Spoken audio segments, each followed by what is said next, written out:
Hurry, hurry. No pressure. Don't worry, it's not about the summer we spent together. Let's see. Hurry, you're I red. didn't bring your kids. No, no. I'm not embarrassed. But he had a printout that he needed, and somebody took it.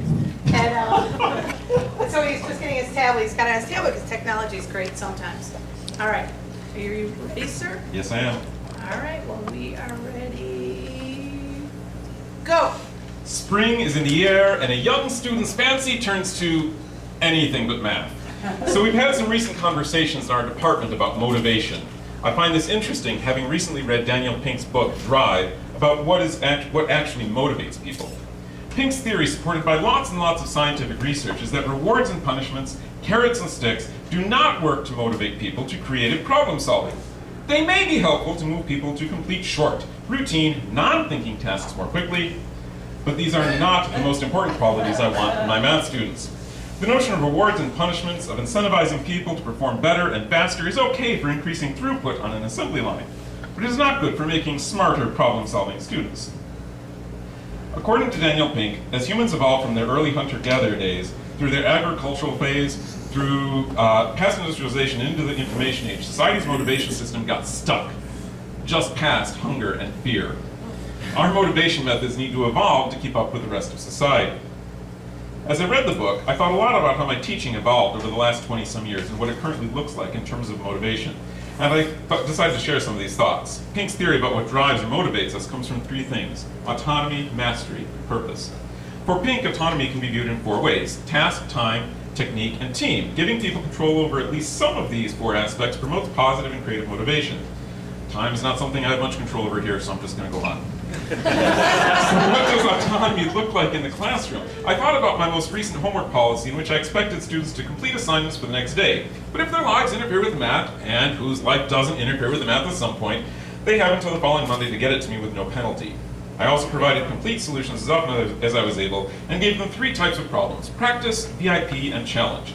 They had to do the 5 to 8 VIP problems, but the rest were optional. The practice problems were straightforward, aimed at skill development, do as many as you need to. The challenge problems were, well, challenging, do as many as you can.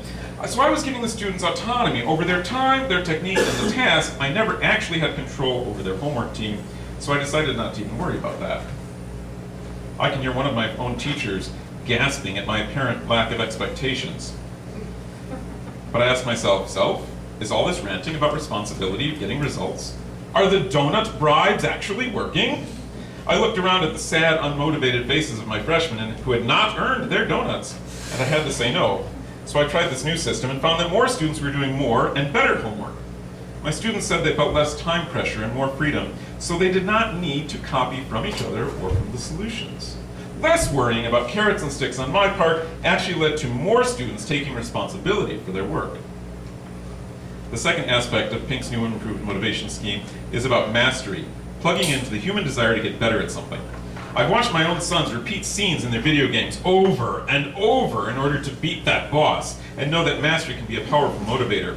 My son Ryan believes that he can get better at his games if he works at it. He also gravitates to those games that are not too easy or too hard. Pink refers to this as the Goldilocks principle. We turn away from the porridge that's too hot or too cold, and devour the one that's just right. How do we get it just right? Asking questions like, what's 3 plus 5? And getting excited when we hear the right answer shouted out is too cold, lumpy, and boring. Asking deep contextual questions without scaffolding or wait time is too hot for most kids, and we end up spending too much time like Wilford. I tried working harder at delivering 3 messages and less hard at force feeding. This is important, you can do it, I won't give up on you. I continued to ask open questions, allowed more wait time, and encouraged students to work together. I saw what they did and built my next questions around their answers, right or wrong. Daniel Pink cites Carol Dweck's work around malleable intelligence. I try to give my students explicit messages about growing their brains and using effective effort. Complaints of, I can't do this, I would add, yet. This is too much work, I met with, maybe, but I'm sure you're up to it. Pink's last aspect of a new motivation system is purpose. He cites studies and examples in which people are motivated to extend themselves by some higher purpose by feeling a sense of belonging to a cause. I know I belong to the math world. My students aren't so sure. So they complain, and we can give them the Wilford Brimley response, or try to force the math into some practical application, which still won't be satisfying. Instead, I talk about how my students fit into the big math picture. I think this is what Zal referred to at last month's MMC as cultural understanding. Here are some ideas I give my students. Thanks to Galileo and Ada Lovelace for the first one. Bob Moses has written quite a bit about number 2, thanks to the Millennium Problems and Andrew Wiles for number 3. Archimedes and NASA inspired number 4. And number 5, I fly my geek flag proudly. For Daniel Pink, motivating people to creative work is not about rewards and punishments. It's about building autonomy, fostering a mastery mindset, and helping students see their purpose and place in the math world. So easy to say in 5 minutes, so hard to do, but I'm sure you're up to it.